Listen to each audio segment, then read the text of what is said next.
For today's vlog, gagawa tayo ng tutorial para sa props na gagamitin ng Rosa El Susano Grade 4 para sa kanilang field demo.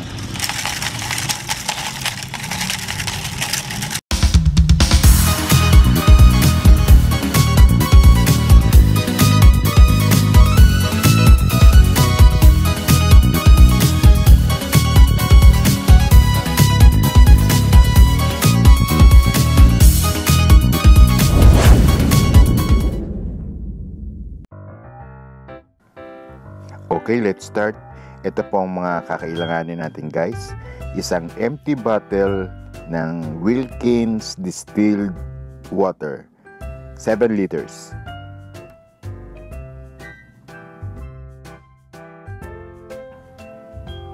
Kakailanganin din po natin ng 2 soft drink plastic bottle. Yan po. Kailangan po natin ay yung clear at 1 liter po. 1 liter lang po ang size.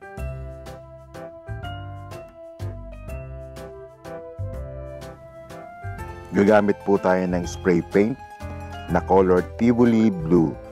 Sa isang can po niyan, marami na pong mapipinturahan ng mga headrest at plastic foams. Gagamit din po tayo ng gunting na matibay.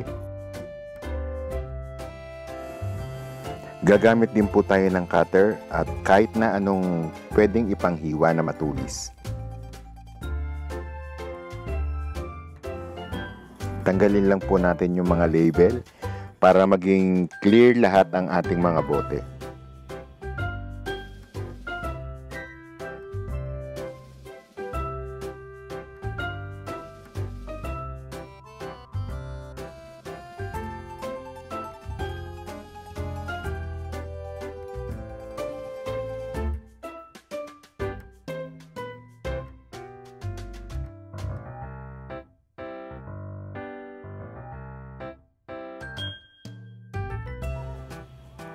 Ngayon naman po ay atin nang hihiwain.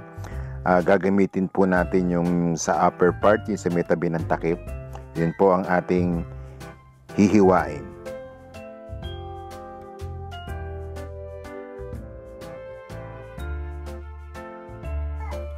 Sa paghihiwa po, pwede po kayong gumamit ng cutter or gunting. Pero ako po mas prefer ko yung gunting dahil mas straight yung line na nahihiwa ko.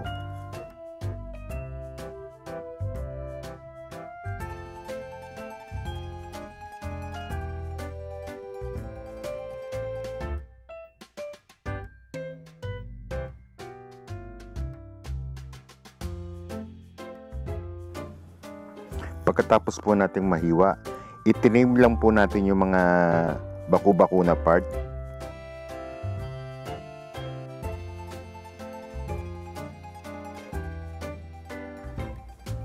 Ang susunod po nating puputulin ay yun namang sa gitna ng bote.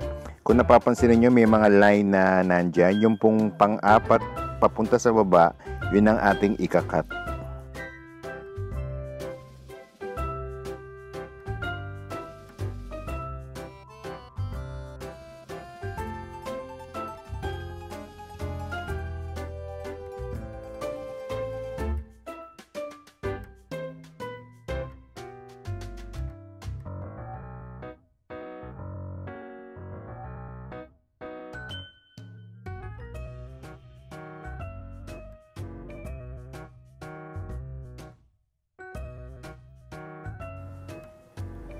Ayan po, naputulan natin yung katawan.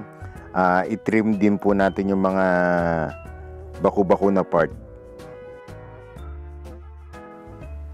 Ito po, tapos na yung hairdress. I-set aside muna po natin. Ngayon po ay uumpisahan naman natin gawin yung ating mga plastic foams. Ito po, maghihiwa na po tayo. Hindi po natin kailangan yung nakaumbok na part ng bote. So, tatanggalin po natin yon.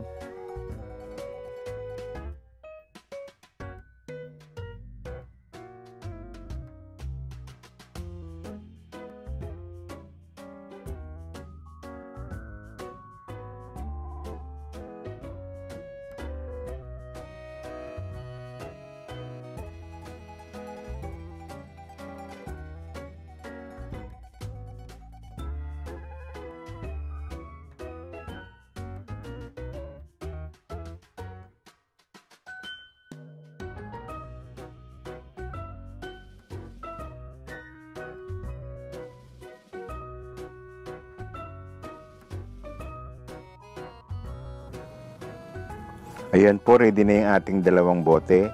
Sana po nasundan ninyo yung tamang paggupit sa mga ito.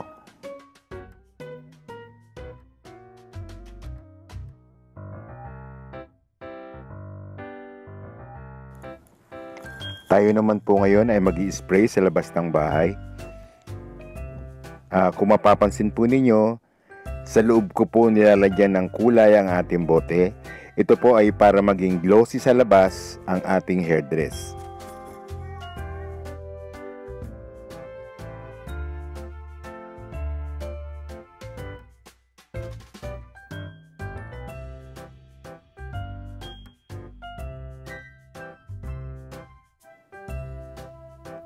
Ganun din po ang gagawin natin sa dalawang plastic na gagawin nating foams. Sa loob din po ang ating pag-i-spray.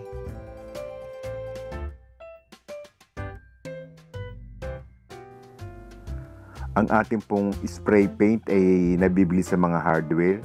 Nagkakahalaga ng 100 plus. Sa isang bote po marami na kayong magagawa. So pwede po kayong mag-ambagan para sa pagpipintura ng mga ito.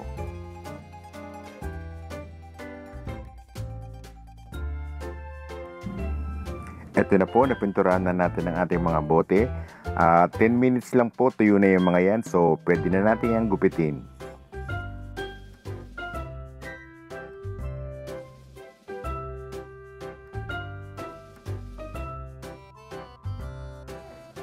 Ngayon po ay uumpisan na natin maggupit. Kung mapapansin po ninyo, pa-triangle ang aking ginugupit.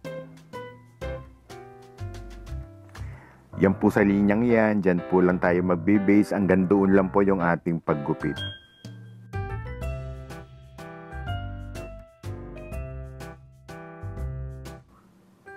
Ayan, kung makikita po ninyo, pa-triangle yung aking nagupit.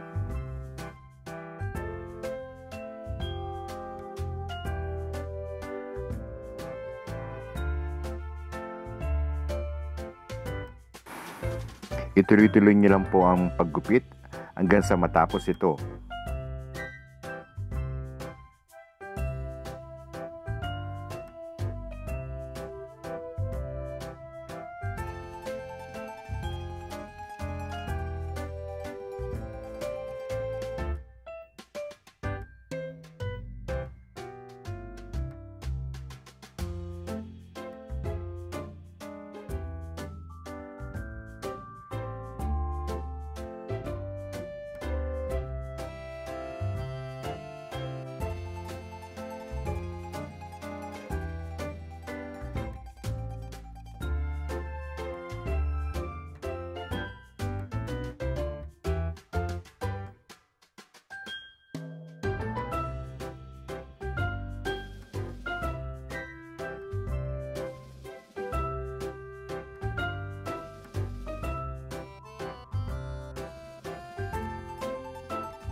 Ayan po, nagupit na natin silang lahat. Ngayon naman po ay ating itong tutupiin ng papalabas.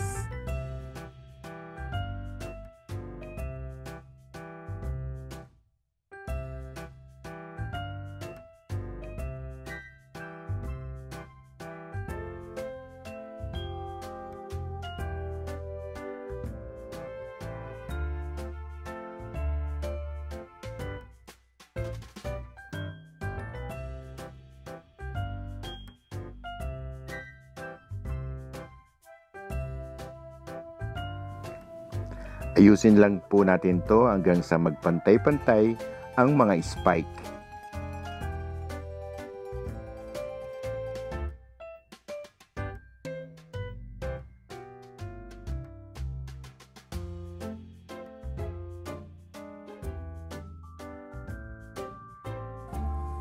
Ayan po, natupinan natin siya. So, kitang-kita nyo, pantay-pantay na siya.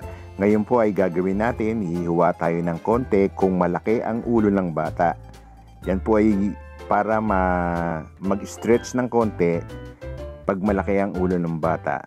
At kung maliit naman po ang ulo ng bata, pwede natin siyang i-overlap at lagyan ng scotch tape or stapler. Ngayon naman po ay itong ating mga plastic foam ang ating gugupitin. Ganito lang po. Pa-slant po natin silang gugupitin, patagilid, paikot, pa-spiral sa buong bote.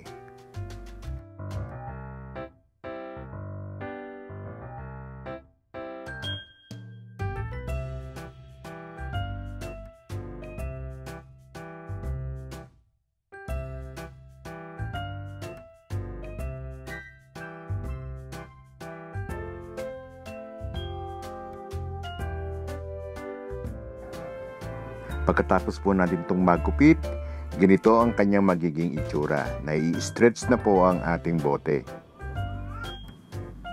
Sa dulong-dulo po ng ating ginupit, meron tayong makikitang matulis. Ito po ay ating gugupitin para hindi makatusok ng mga bata. Ganyan po.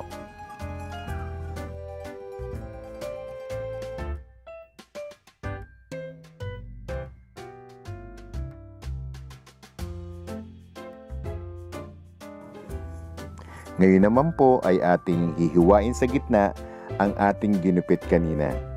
Sa gitna lang po tayo gugupit, katulad ng ginawa natin kanina, pa-spiral din po ang ating paggugupit.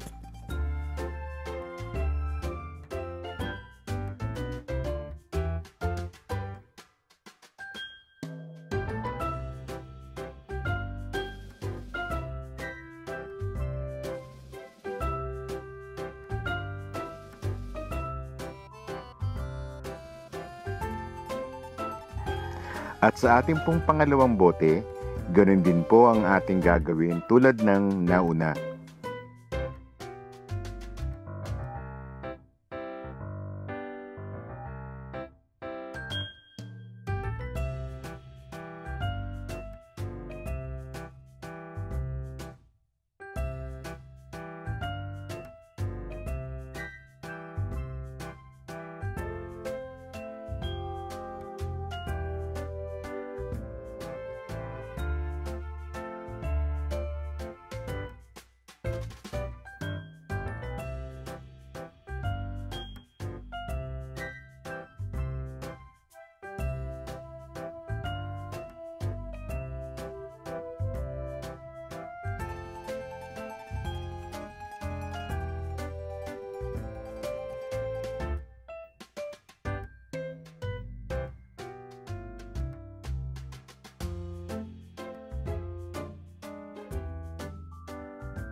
Ayan po at nagawa na natin ang ating mga plastic foams.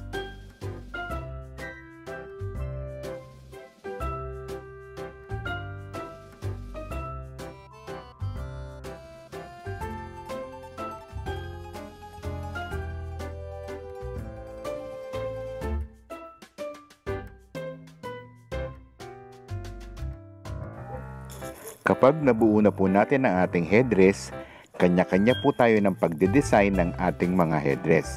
Tulad po nung nakikita ninyo.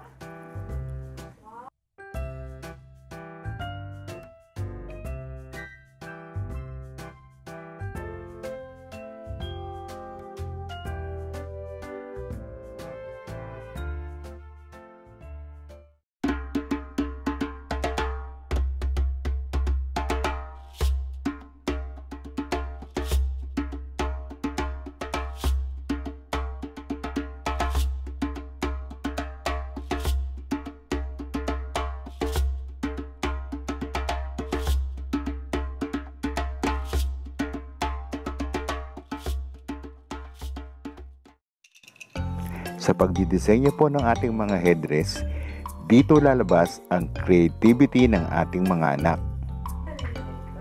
Narito po ang mga ilan sa pwede nilang gamiting pandisenyo sa kanilang mga headdress.